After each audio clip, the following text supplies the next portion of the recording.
गीता, क्या हुआ तुम्हें? उल्टी क्यों हो रही है? कुछ नहीं भाभी, वो कल मैंने बाहर का खा लिया था जिससे मेरा पेट खराब है, शायद वो पचा नहीं। अच्छा, तुम कहो तो मैं बाहर से दवा मंगवा दूं तुम्हारे भैया को बोलकर? नहीं नहीं भाभी, मैं खुद ही मेडिकल शॉप तक चली जाऊंगी, थोड़ा टहल लूंगी तो तबीयत ठीक हो जाएगी। ठीक है, जैसा तुम कहो। इसके बाद गीता मेडिकल शॉप पर जाती है और प्रेगनेंसी की किट खरीद कर बाथरूम में चली जाती है। कुछ देर बाद वो अपने कमरे में आती है और कॉल पर बात करती है।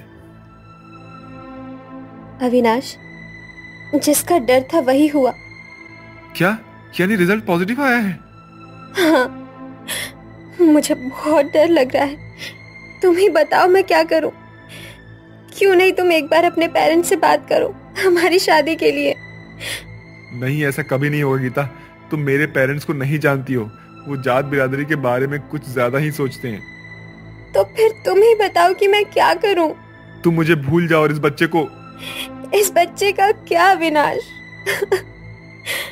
अभी गीता ने इतना कहा ही था कि तभी अविनाश उसका फोन काट देता है और उसके बाद गीता अपना कमरा बंद करके खूब रोती है। कुछ देर बाद उसकी भाभी आरती उसके कमरे में आती है और कहती है, दीदी, दरवाजा खोलिए, आपने सुबह से कुछ भी नहीं खाया। गीता बेटा, दरवाजा खोलो, क्या हुआ हमें तो बताओ। इस तरह गीता की माँ और भाभी गीता को बहुत आवाज लगाती है। सभी के बार बार कहने पर गीता कमरे से बाहर आती है।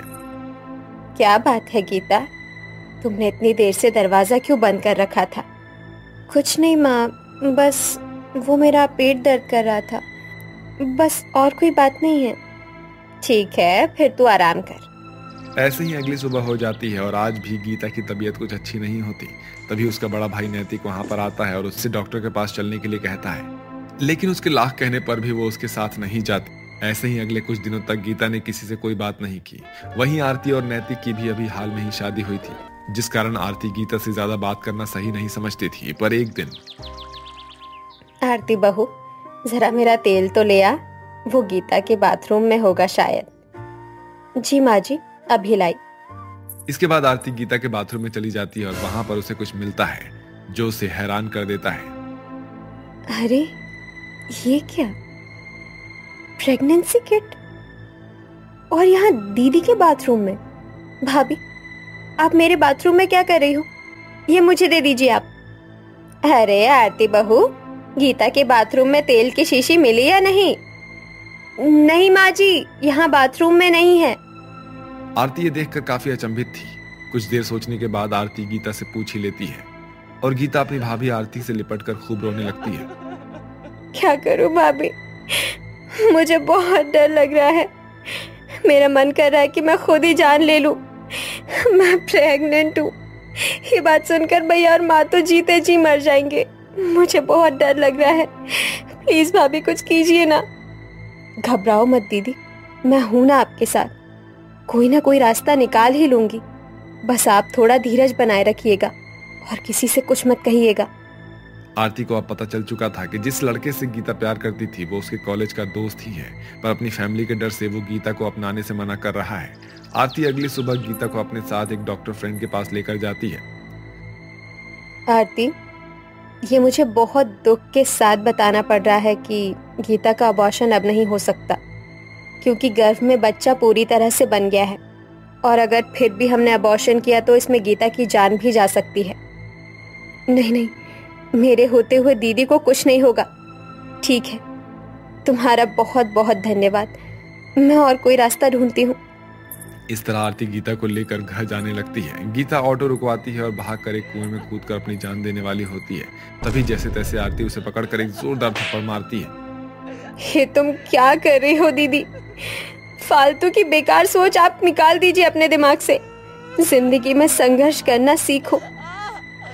अगर समस्या आई है तो इसका समाधान भी कोई ना कोई होगा। इसका समाधान आपकी जान देना तो नहीं है। ऐसे कायरों की तरह अपनी जान देने से क्या ही मिल जाएगा? कभी अपने भैया और माँ के बारे में सोचा कि उन पर क्या बीतेगी? दीदी, हमें जीवन मिला है, इसे जीना सीखिए। दुविधा आई है तो इससे निकलने का रास्ता भी मिलेगा। ऐसे हिम्मत हारकर आप अपने जीवन का अंत नहीं कर सकती। दीदी, आपको नहीं पता, लेकिन अगर आपको कुछ हो गया तो पूरा परिवार सच में जीते जी मर जाएगा और मैं भी अपने आप को कभी माफ नहीं कर पाऊंगी कि मैं आपको बचा नहीं पाई। भाभी, भाभी तो मैं क्या करूं? मैं नहीं चाहती कि मेरी वजह से आप सबका अपमान हो, कोई आप लोगों पर उंगली उठाए। वो तो भाभी आप अच्छी हो, अगर आपकी जगह कोई और औरत होती तो वो मुझे ताने मार मार कर ही अब तक मार चुकी होती। वो तो आपका बड़प्पन है जो आप मेरे साथ खड़ी हो। ऐसा कहकर गीता खूब रोती है और अब आरती ने सोच लिया था कि वो जल्दी से कुछ न कुछ करेगी, इससे पहले कि ये सब बात सबको पता चल जाए। अगले दिन आरती गीता से उसके बॉयफ्रेंड अविनाश को पार्क में बुलाने के लिए कहती है और सभी एक पार्क में मिलते हैं, जहां आरती अविनाश को समझाती है। अविनाश, देखो मैं समझ सकती हूँ कि ये सब जो कुछ भी हुआ वो आपसी सहमति और प्यार से हुआ। माना कि गलती है तुम लोगों की, लेकिन क्या तुमने सच में गीता से कभी प्यार नहीं किया? भाभी ऐसी कोई बात नहीं है। देखो, अगर सच बताऊं तो मैं भी गीता से बहुत प्यार करता हूँ। अगर अविनाश ऐसी बात है तो फिर ऐसी मुश्किल परिस्थिति में तुम गीता का साथ कैसे छोड़ सकते हो? तुम्हें नहीं पता कि एक लड़की के लिए ऐसी परिस्थिति मर जाने से भी ज्यादा बदतर होती है। और मैं तुम्हें बता दूं कि गीता ने खुद आत्महत्या करने की कोशिश की है। पर क्यों गीता? इस क्यों का जवाब तुम जानते हो अविनाश। अब भाभी आप ही बताइए कि मैं क्या करूं जिससे सब कुछ ठीक हो जाए। तुम शादी कर लो अविनाश गीता से। माँ पिताजी नहीं मानेंगे भाभी। तुम इसकी फिक्र मत करो, उनसे मैं बात करूंगी। ठीक है, फिर जैसा आप चाहें वैसा ही कीजिए। इसके बाद आरती अविनाश के घर जाती है और उसके माता पिता को सारी बातें बताती है। अविनाश के माता पिता बहुत ही अच्छे विचारों वाले थे। बेशक वो जात पात में बहुत बिलीव करते थे, लेकिन वो अपने बेटे की करतूत पर बहुत गुस्सा और शर्मिंदा भी थे। आरती बेटा, तुम चिंता मत करो, हम गीता को जल्द ही अपने घर की बहू बनाकर इस घर में ले आएंगे। हाँ बेटा, तुम जाकर शादी की तैयारी करो। आप नहीं जानती कि आज मैं कितनी खुश हूँ। मैं अभी जाकर माँ जी और सबको ये खुशखबरी देती हूँ। आरती बहुत ही समझदार थी। उसने अपनी नंद गीता की जिंदगी खराब होने से बचा ली और एक बहू होने के फर्ज को बखूबी निभाया। किसी को कानो कान खबर तक नहीं हुई कि गीता गर्भवती है। सिर्फ परिवार के लोगों तक ही बात सीमित रही। गीता अपनी सारी खुशियों का श्रेय अपनी भाभी आरती को देती है और खुशी खुशी विदा होकर वो अपने ससुराल चली जाती है, जहां उसके ससुराल वाले उसका अच्छे से गृह प्रवेश करते हैं। आओ बहू, तुम्हारा बहुत बहुत स्वागत है। अपने सीधे पैर से कलश को गिराकर अब अंदर आ जाओ। जी माँ जी। ऐसा कहकर गीता कलश को गिराकर घर के अंदर आ जाती है। बहू, तुम फिक्र मत करो, तुम इस घर की बहू नहीं बल्कि बेटी हो और तुम्हारा यहाँ पर बहुत अच्छा से ख्याल रखेंगे। हाँ बहू, क्योंकि इस घर में एक नन्हा मेहमान जो आने वाला है। सच में माँ पिताजी आप बहुत अच्छे हैं। मैं तो बहुत डर रही थी कि पता नहीं मैं अपने ससुराल में कैसे अपने आप को ढाल पाऊंगी और ऐसा कुछ हो जाने के बाद, लेकिन अब मेरा ये सारा डर खत्म हो गया। आप लोगों का बहुत बहुत शुक्रिया मुझे स्वीकार करने के लिए। आरती बहू, सच में तू इस घर की बहू नहीं बल्कि बेटी है। तूने गीता की जिंदगी बचा ली। मैं तेरा कैसे शुक्रिया अदा करूं, ये मुझे भी समझ नहीं आ रहा। हाँ आरती, माँ बिल्कुल सही कह रही। तुमने बखूबी अपना कर्तव्य निभाया। तुम्हें पाकर मैं सच में धन्य हो गया हूँ। अरे आप ये कैसी बातें कर रहे हैं? आप लोग ऐसा कह के मुझे पराया क्यों कर रहे हैं? मैं भी तो इस घर की सदस्य हूँ और गीता दीदी मेरी ननद नहीं बल्कि मेरी सगी बहन से भी ज्यादा है। आप लोगों को अब कोई भी फिक्र करने की जरूरत नहीं है। अरे गीता, हेमा का बेटा तो मर गया ना? मैंने तो यही सुना था। तो फिर इसकी बहू का पेट इतना बाहर कैसे है? मुझे तो लग रहा है जैसे इसके पैर भारी हैं। अरे हाँ बहन, मुझे भी ऐसा ही लग रहा है। मैं इसे तो पिछले कई महीनों से देख रही हूँ। इसके हाल चाल मुझे कुछ ज्यादा ठीक नहीं दिखाई पड़ते। मैंने तो उसे कई बार इसके छत के बालकनी पर देखा है। ये आते जाते मर्दों को ताड़ती रहती है। सच में क्या गीता बहन, ये तो सच में इस मोहल्ले के लिए बड़ी ही शर्मनाक बात है। अब तो लोग इसे कुंवारी भाभी कहकर भी बुलाते हैं। बताओ भला, ये भी कोई बात हुई क्या? अब क्या बहन, क्या ही कह सकते हैं। मोहल्ले के लोगों को तो बस भाभी चाहिए, अब चाहे वो शादीशुदा हो या फिर कुंवारी। वैसे हेमा की बहू को शर्म आनी चाहिए अगर उसने सच में ऐसा काम किया है तो। दरअसल ये कहानी है खुशहाल नगर मोहल्ले की, जहां है हेमा अपनी विधवा बहू कंचन और बेटी नीलम के साथ। हेमा का बेटा आलोक एक आर्मी ऑफिसर था। वो देश के लिए लड़ाई करते करते शहीद हो गया था। इसके बाद हेमा का परिवार जैसे तैसे करके अपनी जिंदगी जी रहा था। वहीं बाहर अब तरह तरह की बातें बन रही थी कि इस मोहल्ले में कंचन एक कुंवारी भाभी है और उसके पेट में शायद किसी का नाजायज पाप है। अब ये क्या माजरा है, आइए हम आपको इस कहानी के द्वारा बताते हैं। बहू, तुम्हारा पेट क्यों फूल रहा है? पेट? कहाँ? नहीं तो क्या भाभी, हमें तो साफ साफ दिखाई दे रहा है। ओह, शायद ये ज्यादा खाने की वजह से हुआ है। ठीक हो जाएगा, आप लोग चिंता मत कीजिए। लेकिन फिर 1 महीने बाद पेट थोड़ा और फूल गया और मोहल्ले में पहले से ज्यादा और भी तरह तरह की बातें फैलने लगी। वहीं अब कंचन की सास को भी शक हुआ कि जिस औरत का पति सुहाग रात के पहले ही मर गया, उसका पेट कैसे फूल सकता है। दरअसल शादी के बाद से ही कंचन का रवैया कुछ ठीक नहीं है। शादी के 1 हफ्ते बाद एक दिन कंचन अपने कमरे में बैठकर एक पुतले को गोद में लेकर गाना गा रही थी। यशोदा का नंद लाला, ब्रज का उजाला है, मेरे लाल से तो सारा जग झिलमिलाए। जू जू जू जू जू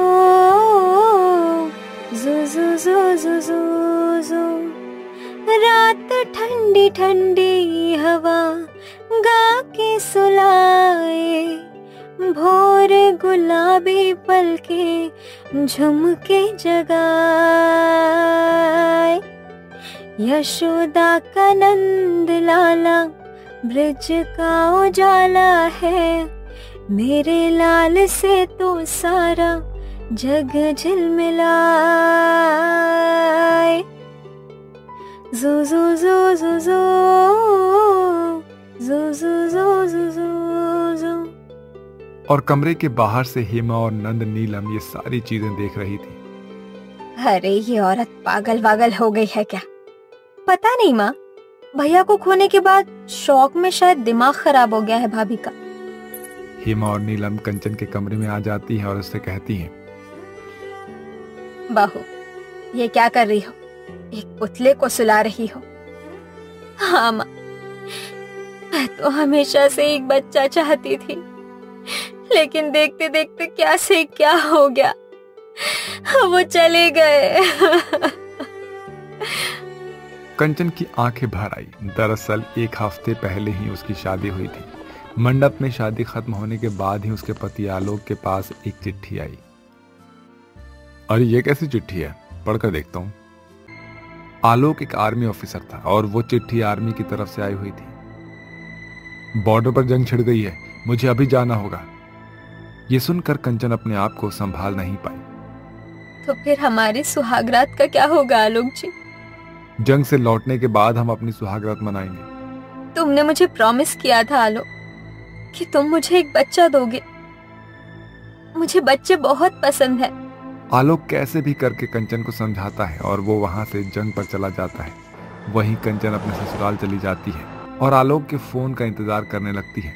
ऐसे ही कुछ दिन बीत जाते हैं, लेकिन आलोक का कोई भी फोन नहीं आता। कंचन काफी ज्यादा बेचैन थी, लेकिन उसके माँ और बहन को उसकी कोई फिक्र नहीं थी, क्योंकि अक्सर आलोक ऐसे ही जंग के लिए निकल जाता था। लेकिन इस बार कुछ और ही होने वाला था। कंचन अपने घर के बाहर बैठकर ऐसे ही रास्ते को निहार रही थी कि तभी उनके घर पर एक डाकिया वाला चिट्ठी लेकर आता है। ये आर्मी ऑफिसर आलोक का घर ये है ना? हाँ, उन्होंने चिट्ठी भेजी है क्या? उन्होंने नहीं भेजा है, आर्मी की तरफ से चिट्ठी आई है कि उनके घर वालों को दे देना। इस तरह डाकिया इस चिट्ठी को देकर वहां से चला जाता है। कंचन ने चिट्ठी खोलकर पढ़ी और उसके हाथ से चिट्ठी गिर गई और वो जोर जोर से रोने लगी। अरे ये क्या हुआ? मैं विधवा हो गई। हे भगवान, ये क्या किया? आपने क्या किया? रोने की आवाज सुनकर उसकी सास और नंद भी वहां आ जाती है। कंचन ने उन दोनों को सब कुछ बताया। वो दोनों भी रोने लगे। चिट्ठी में लिखा था कि आर्मी ऑफिसर आलोक अब इस दुनिया में नहीं है। जंग के मैदान में वो शहीद हो गए। लेकिन उनकी बॉडी अभी तक नहीं मिली है। अब क्या होगा माँ जी, अब क्या होगा मेरा? मेरा पति कभी मेरे पास नहीं लौटेगा। मेरा आलोक, मेरा बेटा। 2-3 दिन तक ऐसे ही रोना धोना चल रहा था। उसके बाद से कंचन थोड़ी अजीब सी हरकत करने लगी। बच्चा, मुझे बच्चा चाहिए। आलोक ने मुझे बच्चा देने का वादा किया था। मुझे बच्चा चाहिए। अब ये बच्चा कहाँ से आएगा भाभी? अब तो भैया ही नहीं रहे और ऐसे ही आप मोहल्ले में भी चली जाती हैं। अब तो मोहल्ले की औरतें भी आपको पागल समझने लगी है। आप अपने आप को संभालिए जरा। वो सब मुझे नहीं पता, बस बच्चा चाहिए किसी भी हाल में। इसके बाद कंचन बाजार से एक छोटा सा पुतला खरीद कर ले आती है और उसे खिलाने और सुलाने लगती है। उसे गोद में लेकर इधर उधर घूमने लगती। मोहल्ले वालों ने सोचा कि कंचन पागल हो गई है। आसपास के लोग भी बातें करने लगे और ऐसे ही 2 महीना बीत गया और अचानक से एक दिन कंचन बीमार पड़ गई। उसे तेज बुखार आया और उसका सर चकराने लगा। उसे डॉक्टर के पास ले जाया गया। डॉक्टर ने कंचन से कुछ कहा और हेमा और नीलम को कुछ समझ में नहीं आया, लेकिन कंचन बहुत खुश लग रही थी। इसलिए हेमा ने पूछा, क्या बात है बहू, इतनी खुश क्यों हो? क्या हुआ? कुछ नहीं माँ जी, बस ऐसे ही, आप नहीं समझेंगी। उसके बाद से कंचन के हाव भाव कुछ बदले बदले से लग रहे थे। वो बहुत ज्यादा खाना खाने लगी थी। उसे हमेशा खट्टा खाने का मन करने लगा था। माँ, ये भाभी को हुआ क्या है? कुछ दिनों से कुछ अजीब सा लग रहा है। पता नहीं बेटी, शायद आलोक को ये अभी तक भूल नहीं पाई है। हेमा ने ऐसा कहकर उन सभी चीजों को अनदेखा कर दिया। लेकिन 3 महीने बाद कंचन का पेट फूलने लगा। बहू, तुम्हारा पेट क्यों फूल रहा है? पेट? कहाँ? नहीं तो। क्या भाभी, हमें तो साफ साफ दिखाई दे रहा है। वो शायद ज्यादा खाना खाने की वजह से हुआ है। ठीक हो जाएगा, आप लोग चिंता मत कीजिए। लेकिन 1 महीने बाद कंचन का पेट और ज्यादा फूल गया और हेमा को शक हो गया।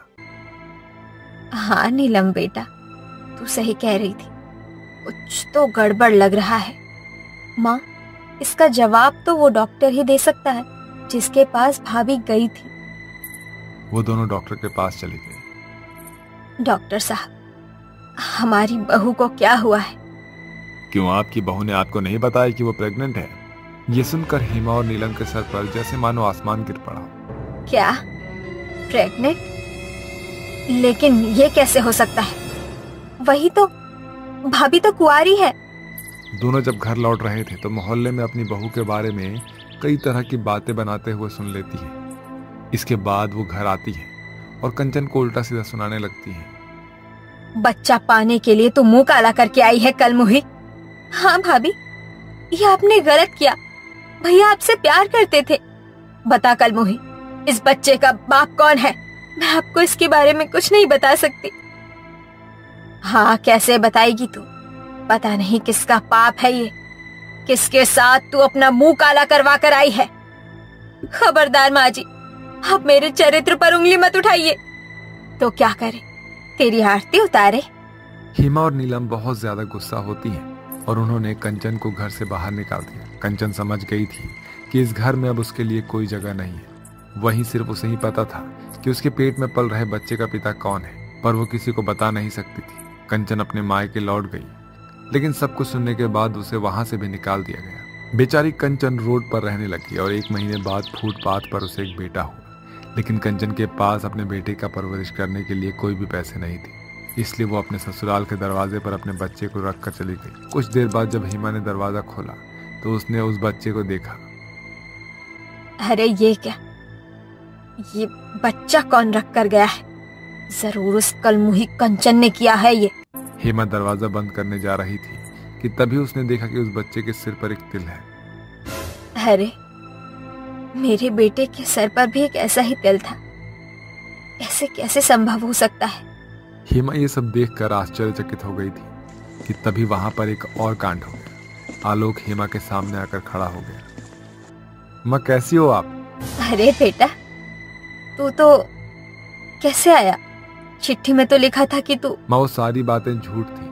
मुझे एक सीक्रेट मिशन पर भेजा गया था, इसलिए मुझे मरने का नाटक करना पड़ा।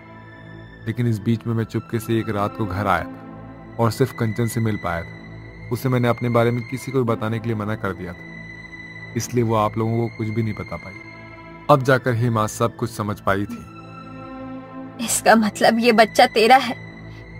इसका मतलब बहू ने कोई पाप नहीं किया है। मैं फालतू में ही उस पर शक किए जा रही थी। बेटा, तू जल्द से जल्द बहू को ढूंढ कर ला यहाँ। आलोक उसी समय कंचन को ढूंढने के लिए निकल जाता है और बहुत देर तक ढूंढने के बाद आखिरकार उसे कंचन मिल जाती है और वो कंचन को लेकर घर आ जाता है। हेमा और नीलम ने उससे माफी मांग ली थी। वहीं अब मोहल्ले वालों की जुबान पर भी ताला लग गया था। इस तरह से सभी लोग खुशी खुशी रहने लगते हैं।